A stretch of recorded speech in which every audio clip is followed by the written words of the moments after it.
इस सेशन में जो हम टॉपिक कवर करने जा रहे हैं वो है आर्टिफिशियल इंटेलिजेंसी और उसी के साथ हम देखेंगे एक्सपर्ट सिस्टम। सबसे पहले समझते हैं आर्टिफिशियल इंटेलिजेंसी होता क्या है। कंप्यूटर के स्वयं की बुद्धिमत्ता शून्य होती है, उसमें कृत्रिम बुद्धि डाली जाती है। जब कंप्यूटर का आविष्कार हुआ था तब उसे सिर्फ गणितीय गणनों के लिए बनाया गया था, लेकिन जैसे जैसे कंप्यूटर की तकनीक में सुधार होते गए हैं वैसे वैसे उसमें बहुत से कार्य करने के लिए सक्षम बनाया गया।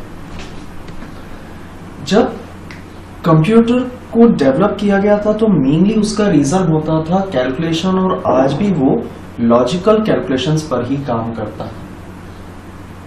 लेकिन जैसे जैसे टेक्निक्स बढ़ती जा रही हैं वैसे वैसे वह हमारी जीवन शैली का एक महत्वपूर्ण हिस्सा बनता जा रहा है। यह कह सकते हैं कि अब एक इंसान उस पर निर्भर होना शुरू हो चुका है और कई हद तक निर्भर हो भी चुका है। लेकिन कंप्यूटर जो है वो खुद से कभी कोई डिसीजंस नहीं ले पाता है, ना वो किसी बारे में सोच पाता है। लेकिन इंसान द्वारा एक ऐसा इंटेलिजेंस बनाया गया, एक ऐसी बुद्धि बनाई गई जो सिस्टम के अंदर डाली गई है, जिसके आधार पर वह इस सक्षम हो चुका है कि वह डिसीजन ले सकता है, कोई भी निर्णय ले सकता है अवसर आने पर। लेकिन एक बात, इसको मनुष्य ने बनाया है, दैट्स वाई ये आर्टिफिशियल, मैन मेड, प्राकृतिक इसकी कोई भी बुद्धि नहीं, दैट्स वाई ये आर्टिफिशियल इंटेलिजेंसी है। और यही एक कारण है कि इतना विकसित होने के बावजूद भी ये मनुष्य का स्थान शायद ही ले पाए। हम आगे इसको लेके बात करेंगे। वर्तमान में कंप्यूटर का प्रयोग न सिर्फ गणितीय गणना के लिए होता है, अपितु कंप्यूटर द्वारा बहुत से अन्य काम जैसे मशीन को नियंत्रित करना, उपग्रहों को नियंत्रित करना इत्यादि कामों के लिए भी किया जाता है। जैसे जैसे कंप्यूटर तकनीक में सुधार होते गया है वैसे वैसे उसकी कार्य क्षमता, उसकी मेमोरी, उसकी कार्य करने की गति इत्यादि में भी सुधार हो गए हैं। लेकिन फिर भी उसे मानव समान सोचने एवं सीखने की क्षमता प्राप्त नहीं। वैज्ञानिक क्षेत्र में काम कर रहे हैं 5वीं पीढ़ी के कंप्यूटर में इस प्रकार क्षमता विकसित करने का प्रयत्न किया जा रहा है। अभी जो रिसेंटली हम लोग हैं वो 4th जनरेशन, अब 5th जनरेशन में टोटली फोकस है एआई पे, आर्टिफिशियल इंटेलिजेंस पे, यानी कि वह मनुष्य की एब्सेंस में, गैर हाजिरी में या मौजूदा स्थिति जब मनुष्य के दिमाग की नहीं होगी तो वह कई हद तक मनुष्य जैसे निर्णय लेने के लिए योग्य बन जाएगा। अब इसके बाद बात करते हैं एक्सपर्ट सिस्टम के बारे में। एक्सपर्ट सिस्टम एक समझने वाली चीज है। यह कृत्रिम बुद्धि अनुसंधान में सबसे प्रथम और अधिक प्रयोग होने वाली एप्लीकेशन है। कृत्रिम बुद्धि विज्ञान कंप्यूटर मानव के समान सोचने एवं निर्णय लेने की क्षमता प्रदान करता है। हमें किसी विशेष कार्य को पूरा करने के लिए या किसी समस्या के समाधान के लिए उस क्षेत्र के तय की गई आवश्यकता होती है। उदाहरण के लिए यदि कोई मकान बनाना है तब सिविल इंजीनियर की आवश्यकता होती है, या किसी बीमारी में डॉक्टर की आवश्यकता होती है, या बैलेंस शीट बनाने में चार्टेड अकाउंटेंट की आवश्यकता होती है। विशेषज्ञ अपने क्षेत्र में तज्ञ होते हैं। इसी प्रकार से कंप्यूटर में किसी विशेष कार्य को पूरा करने के लिए या समस्या को सुलझाने के लिए एक्सपर्ट सिस्टम बनाया गया है। एक्सपर्ट का मतलब होता है एक जानकार। हर एक फील्ड का एक एक्सपर्टाइज पर्सन होता है, हर एक क्षेत्र का एक ज्ञानी होता है। यदि आप हेल्थ संबंधित बात करें तो डॉक्टर है, बिल्डिंग कंस्ट्रक्शन संबंधित बात करें तो सिविल इंजीनियर है, अकाउंटेंसी की बात करें तो वहां पर एक अकाउंटेंट है। तो ये अपने अपने फील्ड के मास्टर्स हैं। लेकिन यह कह सकते हैं कि एक डॉक्टर जो है वो घर नहीं बना सकता और एक सिविल इंजीनियर किसी का इलाज नहीं कर सकता। और एक अकाउंटेंट ना घर बना सकता है ना इलाज कर सकता है। तो ये अपने अपने फील्ड के एक्सपर्टाइज है। अब यहां तय किया गया है एक सिंगल प्लेटफॉर्म को, जो कि है कंप्यूटर। उसको इस योग्य बनाया जा रहा है ताकि वह समस्त फील्ड के लिए, अलग अलग क्षेत्र के लिए एक ही जानकार व्यक्ति हो और वो सभी को उस तरह की एडवाइस दे जैसे कि ये लगे कि ये एक ही या उसी क्षेत्र के लिए बना हुआ है। ज्यादा दूर हम नहीं जाते, एक छोटा सा एग्जांपल लेते हैं एमएस वर्ड का। एमएस वर्ड में एक फीचर होता है स्पेल एंड ग्रामर, जिसका काम रहता है कंटिन्यू मॉनिटराइज करते रहना टेक्स्ट को कि यूजर क्या टाइप कर रहा है। यदि हम टाइपिंग में कुछ स्पेलिंग में मिस्टेक कर जाते हैं तो वह रेड कलर की अंडरलाइन से इंडिकेट करता है, जो यह दर्शाता है कि यह स्पेलिंग गलत है। अब हम उस पर राइट क्लिक करते हैं रेड अंडरलाइन पे, तो हमें कुछ सजेशंस मिलते हैं और हो सकता है कि उसके सजेशन सही हो सकता है उसके सजेशन गलत हो, लेकिन हमने जो टाइप करा है वो सही है। इसको मैं एक्सप्लेन करूं।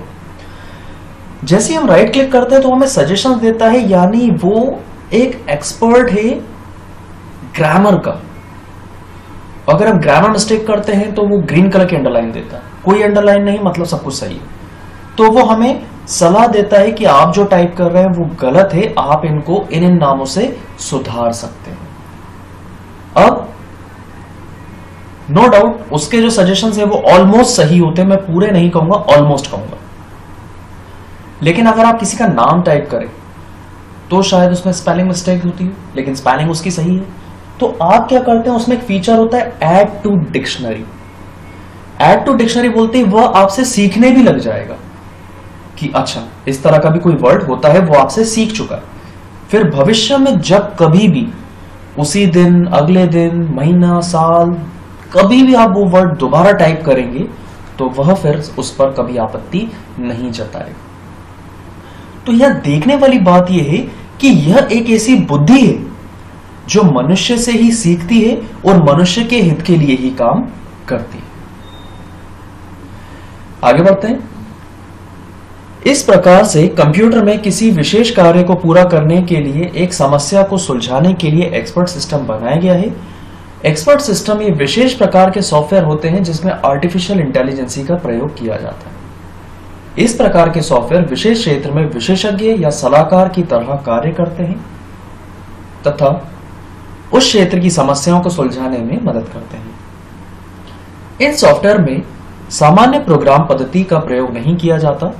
एक्सपर्ट सिस्टम और नॉलेज बेस्ड सिस्टम ज्ञान पर आधारित प्रणाली भी कहा जाता है। अब बात करते हैं एक्सपर्ट सिस्टम के फायदे क्या हैं एक मनुष्य को जब इसको अपनी जीवन शैली में अपनाता है तो उसे क्या क्या लाभ होने वाले हैं। मनुष्य को निर्णय लेने में मदद करने या निर्देशित करने में सहायक। कभी हम असमंजस की स्थिति में उलझ जाते हैं, हमें क्या करना चाहिए क्या नहीं करना चाहिए, तो वहां पर आपको सजेशन मिल सकता है। यदि आप शेयर मार्केट में कुछ शेयर्स परचेज करने जा रहे हैं तो वहां पर टॉप 10 शेयर्स की लिस्ट हमें दिखाई जाती है कि पिछले 3 सालों के मुताबिक कौन से शेयर्स ज्यादा प्रॉफिट दे रहे हैं। तो यहां पर हमें देख सकते हैं, हमें सलाह मिल सकती है घर बैठे।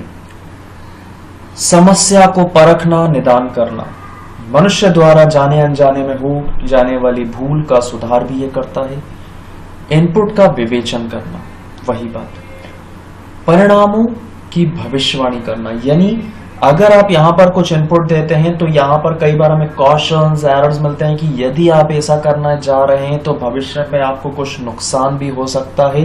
क्या आप अभी भी सहमत हैं इसको आगे बढ़ाने के लिए? तो इस तरह के भविष्यवाणी भी हमसे वो करता है, लेकिन ऐसा नहीं कहेंगे कि भविष्यवाणी बताएगा। एस्ट्रोलॉजर्स वगैरह भी जो प्लेटफॉर्म एक सॉफ्टवेयर बनाते हैं कि यहाँ पर एक कुंडली सॉफ्टवेयर है जिसमें आप अपनी डेट ऑफ बर्थ, अपना नाम, कहाँ रहते हैं, आपका बर्थ टाइम क्या है, वो सारी डिटेल डालेंगे तो वो आपको भविष्य में कुछ होने वाली गतिविधियों के बारे में पहले से ही सूचना दे सकता है।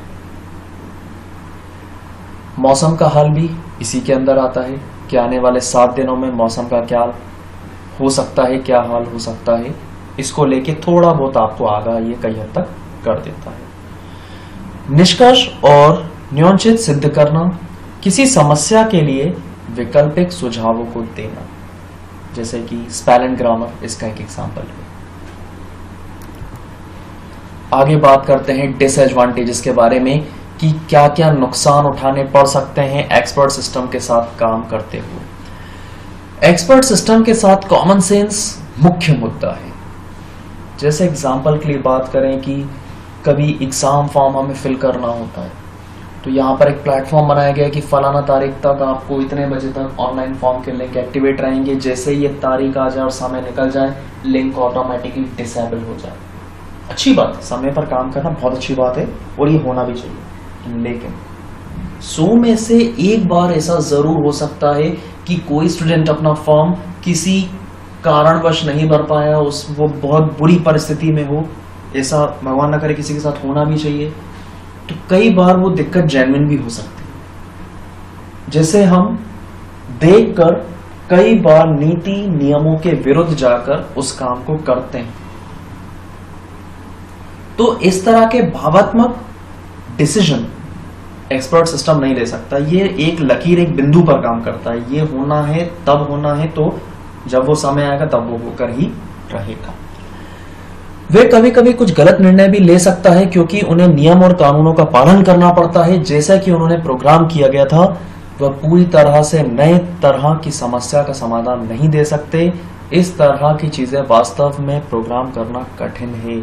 रियल वर्ल्ड में हम किसी को कंसिडर कर देते हैं, किसी को क्षमा कर देते हैं किसी बात या कारण के आधारित पर, जिसे हम मनुष्य भाव के नाम से जानते हैं। तो ये शायद एक्सपर्ट सिस्टम को सिखा पाना मुश्किल है, असंभव कहना तो शायद गलत होगा।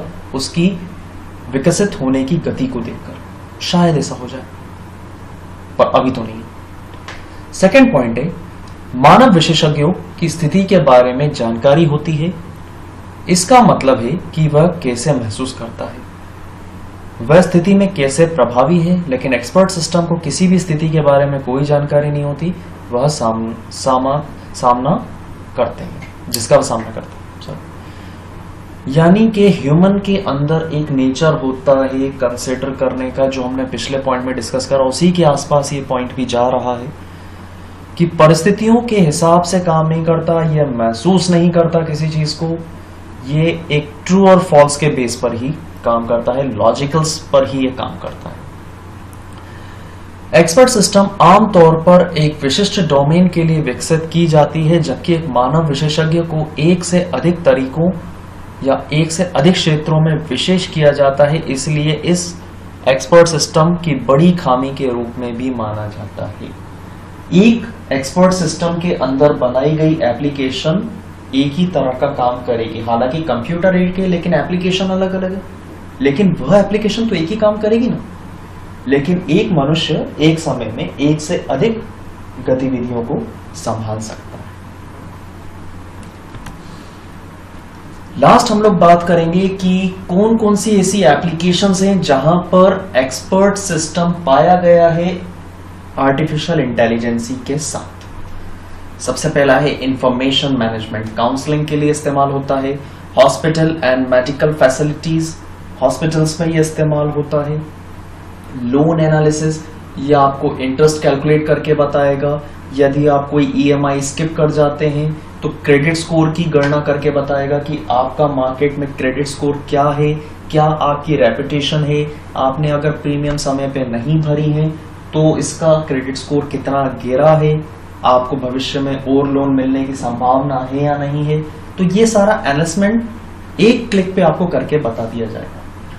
वायरस डिटेक्शन, बहुत पुराना एंटीवायरस आप अपने कंप्यूटर में डालते हैं तो वो फाइलों में परख करता है कि कौन सी फाइल सही है और कौन सी करप्टेड है।